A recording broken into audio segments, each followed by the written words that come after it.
అయ్యా దేవుడిచ్చిన ప్రసాదం అనుకుని నలుగురిని కన్నాను, ముగ్గురికి పెళ్లి చేయగలిగానయ్యా. ఈ ఊరు ఏమిచ్చినా మీరు తీసుకుంటారు కదయ్యా, ఇది మిగిలిపోయింది, తమరే ఏదో ఒకటి చెయ్యండి అయ్యా. అయ్యా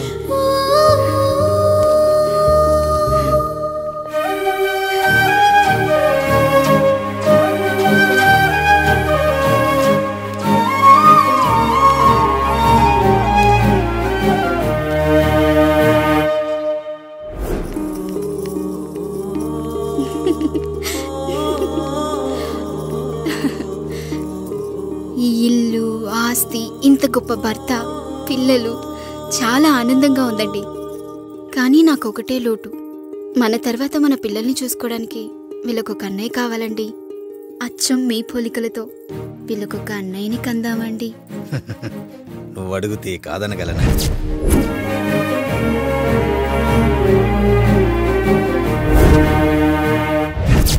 నానా రాయుడెక్కడా? ఇప్పుడే వస్తున్నాను నాన్న.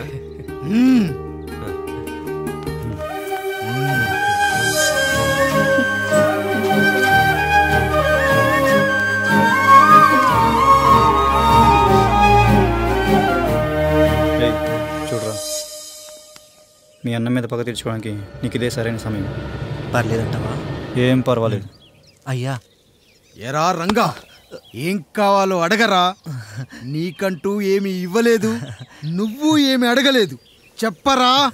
మా అన్నకు నాకు పడట్లేదయ్యా. తోడ పుట్టినవాడని చాలా సహించాను. అడ్డమైన దానాలు చేసి ఆస్తి మొత్తం పోగొట్టాడు. ఇప్పుడేం కావాలరా? కొద్దిగా ఈ కత్తి తీసుకొని వాడిని చంపి పెట్టండి అయ్యా.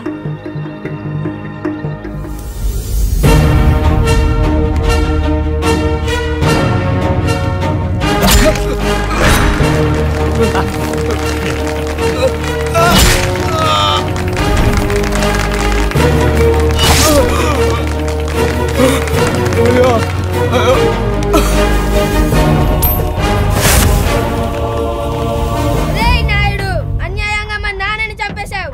గుర్తుంచుకో, ఈ నాయుడి కొడుకు నీ కుటుంబం పాలిట సైనికుడిగా మారబోతున్నాడు. నిన్ను, నీ కొడుకుని, ఆడికి పుట్టబోయే కొడుకుని అందరినీ లేపేస్తా.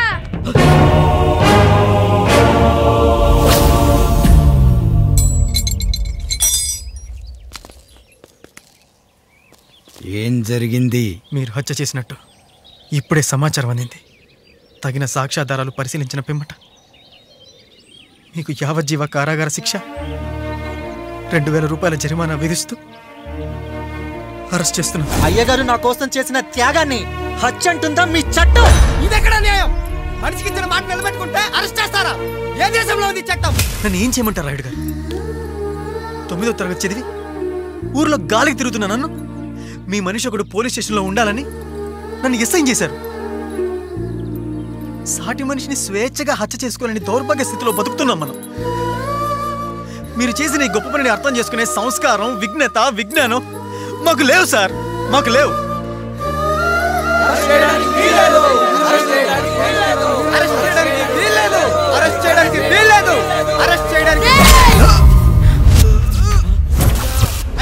నాయుడు గారు,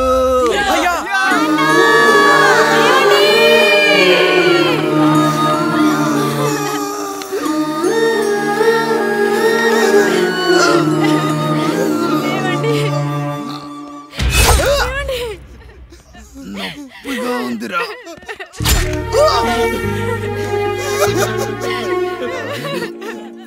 సుధా, నేను లేకుండా ఎలా ఉండగలను? పర్వాలేదండి, బిడ్డలతో నేను ఉండిపోతాను. అయ్యో, ఈ పాడు సమాజం నిన్ను మనశ్శాంతిగా బతకనివ్వదు. ఇంతమంది పిల్లల్ని చూసుకుంటూ భర్త లేకుండా ఎలా బతకగలం?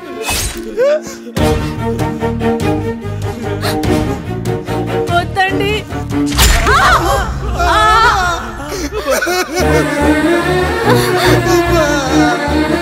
రాయుడు, బిడ్డలు జాగ్రత్త.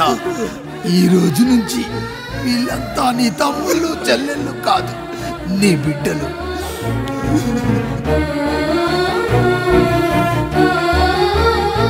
ఎక్కడికి వెళ్ళనురా. నీ కష్టం వస్తే ఒక్కసారి నాన్న అని పిలవరా. ఆ సమాధిలోంచి అయినా లేచొస్తా.